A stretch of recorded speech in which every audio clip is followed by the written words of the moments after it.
Bueno, casi las 11 de la mañana, si ya no son las 11 de la mañana, recibimos a Leandro Alperín, el legislador porteño. Leandro, muchísimas gracias. Buenos días, un gusto. Por venir. Gracias. Como decíamos anteriormente, ya no el tema de estas 8 personas vinculadas al crimen de Fernando Báez Sosa. Cualquier persona que cometa un crimen, un ilícito que merezca una prisión, ¿con qué prisión encuentra? ¿Con qué prisión se encuentra? ¿Cuán verídico es el universo, el marginal? ¿Cuán verídico son lo que vemos en las películas de Hollywood, Vis a Vis, por ejemplo, que se desarrolla en una cárcel de mujeres? Bueno, en algunos casos es muy parecido, en otros casos es peor y en otros casos es menos grave. Argentina lamentablemente está por debajo de los estándares internacionales, sin perjuicio que hay algunas cárceles, sobre todo las del sistema federal, que tienen mejor infraestructura que las de muchas provincias. La mayoría de las cárceles, lo que se ocurre, la manera en la que se vive, en la que se sobrevive, es muy parecida a lo que estamos viendo en imágenes, pero también es muy parecida a lo que pasó con Fernando, ¿no? La violencia es la manera en la que se resuelven los problemas, la vida vale poco y muchas veces los problemas terminan con la muerte. Con un agravante, ¿no? Por cierto, el Estado está presente 24 horas y además en muchísimas ocasiones son los representantes del Estado los que producen esos conflictos o los que terminan con la muerte de alguien, ¿no? Sí, yo recuerdo una anécdota de Mike Tyson cuando entra a la cárcel, que lo primero en el patio pregunta quién es el más malo o quién es el jefe y le muestran a otra mole. Se le acerca a Tyson y de un golpe lo noquea. Se da vuelta y dice, ahora el más malo soy yo. Como diciendo, ya está, no me jodan. Basta. Sí, basta, ¿no? Entonces es un poco esto, ¿no? Sí, es un poco eso. La violencia se hace presente, pero la violencia no es solamente física, ¿no? No es que el más fuerte porque tenga más musculatura o pega mejor es el que gana. No necesariamente es esa violencia. También hay violencia psicológica, también hay violencia moral, también hay violencia sexual. Y uno puede ser fuerte, pero siempre hay uno más fuerte o se pueden juntar muchos contra uno, ¿no? Claro. Entonces, lo que ocurre en la cárcel es que todo lo que nosotros llamamos derecho, ¿no? El derecho a poder estar con otro, el derecho a ir a la escuela, el derecho a ir al hospital, el derecho a dormir, se transforma en un privilegio y ese privilegio o esos privilegios están regulados por un complejo sistema y perverso en donde se hace presente todo el tiempo que si uno no hace lo que la cárcel pretende de uno, las consecuencias son violentas. Y el problema no es solamente que las consecuencias sean violentas cuando uno no hace lo que se pretende de uno, sino que lo que se pretende de la gente que está en la cárcel es que haga lo mismo que en la calle, que en el medio libre llamamos delito. O sea, en la cárcel está bien robar, pareciera ser. En la cárcel se venden drogas, en las cárceles se viola, en las cárceles se mata. O sea, todo esto que en el medio libre se reprocha, no solo que en la cárcel sucede, sino que además se reproduce.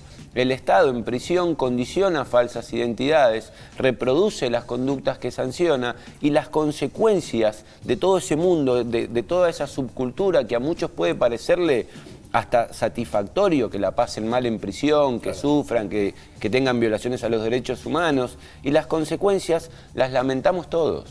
Una, porque el Estado se convierte en delincuente, ¿verdad? Otra, porque estas personas que cometieron un delito, es cierto, se convierten en víctimas también. Y por otra parte, para quienes no les importe todo esto, esta gente sale.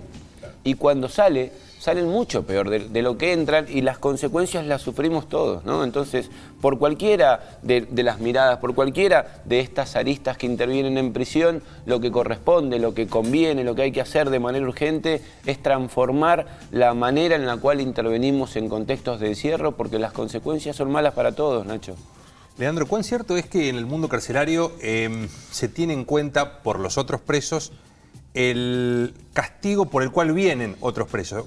¿Qué quiero decirte con esto? Por ejemplo, se dice que si vos violaste y caes preso, agarrate en prisión si violaste a un menor, por ejemplo, porque la vas a pasar muy mal adentro. Como que los presos tienen la información de qué recluso va a llegar, por qué delito llega, y en consecuencia se lo va a recibir de una determinada manera. Porque estoy pensando en estos chicos, ¿no? Que aparentemente van a estar todos juntos, o están todos juntos, y los presos tienen información. Van a venir los 8 rugbyers que mataron a Fernando. Digo, la bienvenida puede ser mala para ellos también. Bueno, yo escribí un artículo hace poco tiempo sobre la bienvenida a la prisión, ese es el nombre inclusive del artículo, y lo cierto es que la bienvenida en general no la dan los presos.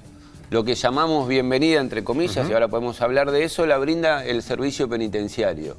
Son patadas, son trompadas, son golpes que no dejan marcas y tienen como objetivo que el que ingresa a una cárcel entienda rápido quién manda y bajo qué reglas se vive o se muere en prisión. Claro, también en ocasiones eso ocurre en un pabellón, puede tener que ver con el delito, sobre todo los delitos vinculados a la integridad sexual están muy mal vistos en prisión, pero los códigos, esos códigos tumberos de los cuales se habla tanto, se han transformado mucho a consecuencia de la droga y del poderío que la droga tiene, ¿no?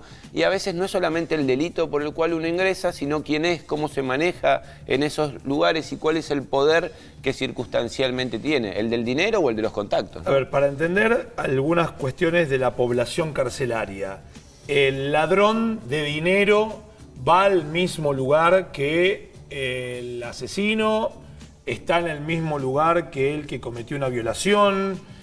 ¿Cómo? Los violadores no siempre están en el mismo lugar, muchísimas veces están aislados, hay pabellones especiales para violadores, porque efectivamente los conflictos con aquellas personas que están por delitos contra la integridad sexual se hacen más presentes que en otros casos. Se vuelve más difuso cuando es un delito contra la propiedad, cuando es homicidio o cuando es drogas. Ahí todo se confunde y en general viven en el mismo espacio. Cuando uno ingresa a una prisión, se encuentra en lo que la ley llama periodo de observación. Por lo tanto, durante la primera etapa, el servicio penitenciario tiene que, a través de los supuestos cuerpos criminológicos con profesionales supuestamente especializados en la observación y en el tratamiento intramuros, clasificarlo, ¿no?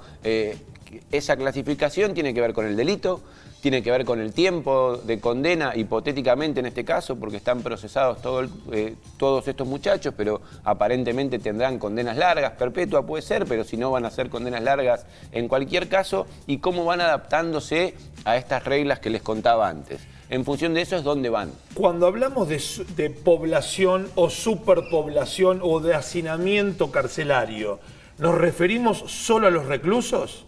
Nos referimos a los que están privados de libertad, pero también a los que están en comisarías, no solamente a los que están en las cárceles. Y también esto impide que el personal penitenciario trabaje como corresponde, ¿no? Hoy en la provincia de Buenos Aires, en donde tiene que haber un preso, hay 2. En donde tiene que haber aulas, donde tiene que haber escuelas, hay camas, ¿no? En donde tiene que haber un taller para capacitar para el empleo, hay camas también. ¿Y los oficiales o los que están de custodia también están hacinados? ¿O donde debiera haber un oficial hay uno, un policía hay uno? No, y también corresponde que hablemos sobre las condiciones en las que trabajan los penitenciarios, ¿no? Muchas veces tienen características muy parecidas a quienes viven en prisión, viven bajo las mismas reglas. Claro, porque yo pareciera como que la diferencia es que uno está de un lado de la reja y el otro de otro. La ropa. La ropa, más que el lado de la reja. Y muchas veces porque están los dos presos. Si vos te pones a pensar también, claro, uno sale de noche con la familia, pero están los dos ahí metidos. Sí, y sufren el maltrato por parte de sus superiores con la misma intensidad, y también esta aplicación de las reglas y que los derechos se transforman en privilegios. Cuando un agente penitenciario quiere burlar este abismo de lo inevitable e intenta hacer cosas que la ley prevé y que serían buenas para el conjunto, rápidamente son aleccionados sobre que ese no es el camino. El otro día me escribía en una de las redes sociales un agente penitenciario que trabaja en Devoto. Devoto es un penal que yo conozco desde los 18 años, tengo 49, voy hace 31 años, y me decía: vos no sabés lo que es esto, acá ningún delincuente sale bien, todos quieren volver a robar. Y yo decía, bueno, esta es la persona que tiene que intentar que eso no pase, ¿no? Y trabaja en ese contexto con la convicción que el objetivo de su trabajo no va a suceder nunca. Trabaja frustrado, no tiene estímulos para poder llegar a intentar algo mejor. Entonces, si las personas que trabajan con los que están privados de libertad no creen que puede cambiar nada, ¿qué nos espera a nosotros? ¿Qué expectativa tenemos que tener como sociedad? Malas. Y además, sabemos lo que pasa, ¿no? Porque muchas veces nos enteramos cuando alguien sale de prisión que produce daño. 1 de cada 2 personas van a volver a la cárcel por cometer un delito. Eso significa que vamos a tener nuevas víctimas, ¿no? Hoy hay cerca de 100.000 personas en las cárceles argentinas bajo condiciones inhumanas. Yo reitero que esto puede gustarle a muchísima gente, pero en primer lugar el Estado no tiene autorización para convertirse en delincuente. Nosotros como sociedad no podemos bajar a autorizar, a legitimar, a promover las mismas conductas que nos asustan y además el resultado es pésimo, ¿no? Como sociedad, vivimos en una sociedad donde la violencia se hace presente de manera casi permanente y no entiendo por qué sorprende que también pase en una prisión. No es solo en la prisión, es una sociedad violenta. Leandro, ¿mito o realidad? Estamos viendo una imagen de un grupo de presos que no sé si tiene un televisor, una computadora, ¿qué es? Un teléfono. O no sé, porque es bastante más grande. Ah, y también tienen un televisor, sí. ¿Qué se puede ingresar a una cárcel? ¿Qué le pueden proveer las familias, los amigos a los presos? Desde dinero, desde ropa, desde materiales, no sé. Dividiría en 2. ¿Qué es lo que se puede y qué es lo que ingresa, ¿no? Lo que se puede es aleatorio. Hay una discrecionalidad en la cárcel que es impresionante. Uno nunca sabe qué es lo que se puede y uno nunca termina de comprender bien qué es lo que se puede y qué es lo que no. ¿Para qué? Para que el privilegio exista, ¿no? Porque cuando las reglas están claras, la discrecionalidad es acotada. Bueno, en una cárcel uno no sabe cómo hay que ir vestido, no sabe qué se puede entrar, qué no. Hay papelitos, pero según el humor del personal que está ese día, por un lado, y según los privilegios por el otro, porque todo lo que no se puede entrar en la cárcel ingresa igual. En la cárcel hay armas, en la cárcel hay drogas, en las cárceles se venden tarjetas telefónicas, hay alimentos que no se pueden ingresar, hay elementos que no se pueden ingresar. Y por otra parte, en algunas cárceles está autorizada formalmente cosas que en otras cárceles no. Hay cárceles donde uno puede tener teléfono, hay cárceles donde no se puede tener teléfono. Hay cárceles donde uno puede tener un televisor y hay cárceles donde no se puede tener televisor. Hay cárceles donde uno puede ingresar comida para cocinar y hay cárceles donde está prohibido cocinar. La regla en la prisión es que no hay reglas.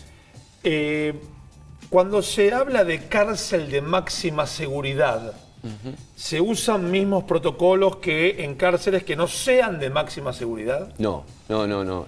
Las condiciones intramuros son claramente distintas en las de mínima seguridad, mediana y máxima, ¿no? Así se divide, mínima, mediana y máxima. Sí, y también hay lugares que son de egreso, donde están las personas privadas de libertad que salen y entran en el día o que tienen fines de semana en libertad y después tienen que volver.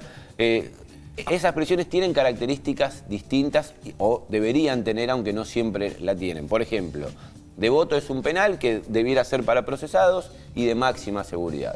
Ezeiza es un penal, el complejo grande que conocemos de Ezeiza, que es parecido al que estamos viendo en televisión, es de máxima seguridad.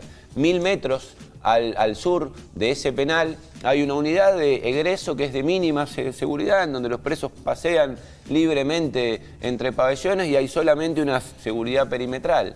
No en todos lados es igual. Aunque suene a perogrullo, ¿de qué depende que me manden a un penal de máxima seguridad y a uno de mediana seguridad? El de mínima, supongo que, bueno... De aprender las reglas que hablábamos al principio también, ¿no? De que uno acepte que el derecho no existe y en función de eso que se vaya adaptando a este complejo sistema de regulación de los conflictos y por otra parte a las oportunidades que vaya teniendo, ¿no? Porque, por ejemplo, en Devoto, que sin perjuicio que es uno de los penales con peor infraestructura, más antiguos, de máxima seguridad, hay un centro universitario que hace maravillas, ¿no? En donde quienes estudian tienen muchas más oportunidades de no producir conflictos cuando salen que quienes no estudian.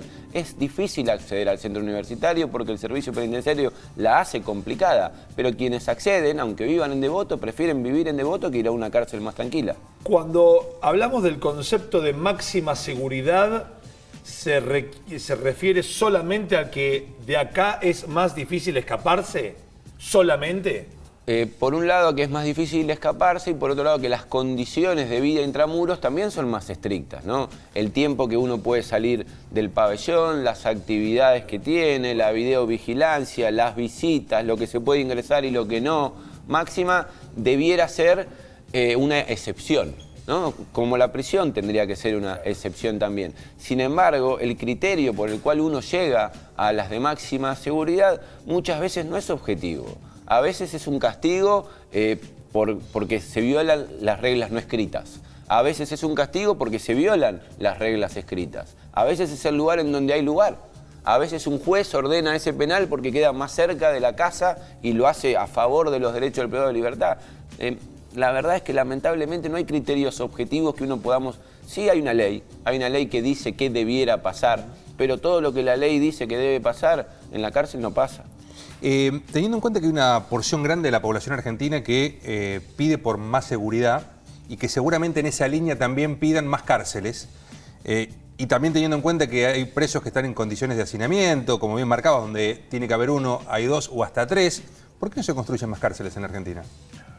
Bueno, porque tenemos una clase de dirigente que no sabe de lo que gestiona en general y mucho más cuando hablamos de temas penitenciarios que suelen ser vistos excepcionalmente y con este nivel de violencia en el discurso, que muchos prefieren que la pasen mal. Entonces, hacer lo que corresponde hacer en contextos de encierro no junta votos, muchas veces resta, ¿no? Y los gobernantes prefieren dedicarse a otras cosas que pueden cobrar rápidamente, invertir en prisiones, invertir en cambiar el sistema penitenciario. Es una inversión que en todo caso, si trae algún beneficio, será para las próximas generaciones. Ningún gobernante que hoy decida interrumpir este circuito perverso de políticas públicas va a ver los logros del cambio que hoy inicie. Y lamentablemente vivimos en la política del día a día. Yo quiero ganar votos para hoy porque las elecciones son el año que viene. Por eso precisamos un acuerdo.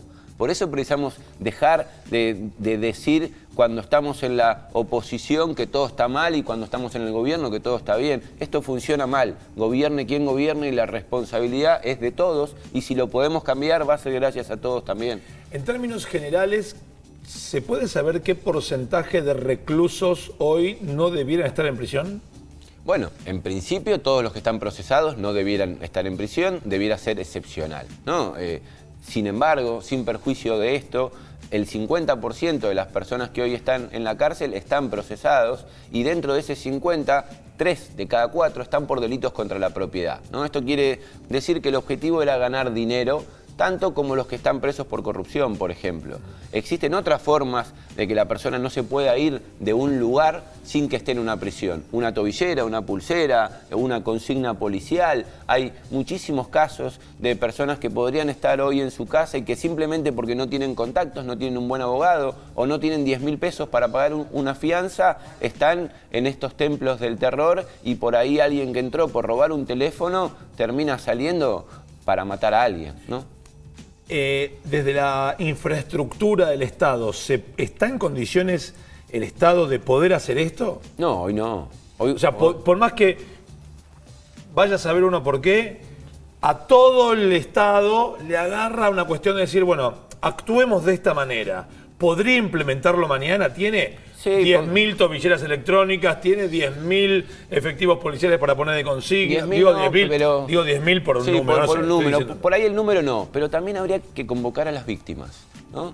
Porque muchas veces creemos que estamos haciendo justicia y que la víctima está satisfecha con lo que estamos haciendo. Obviamente cuando uno mata, la víctima o los familiares de las víctimas van a querer que pague en prisión, pero muchas veces un robo, la víctima preferiría que le devuelvan lo que le roban, que lo indemnicen, como hacemos cuando no pagan un alquiler. No digo que no sea un delito, digo que se podrían encontrar otras respuestas frente a ese delito. Sin embargo, cuando hay un conflicto, sea de la intensidad que sea, lo primero que se nos ocurre es hacerle daño al que produce el conflicto. Bueno, esta es una consecuencia posible, pero no debiera ser la única consecuencia posible.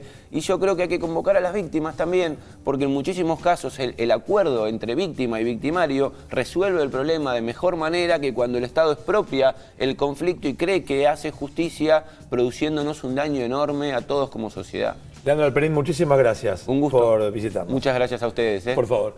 Vamos a un corte. Cuando regresemos, creo que le entramos al estrudel. Estrudeleamos entonces. Dale, cuando volvamos, no se vayan.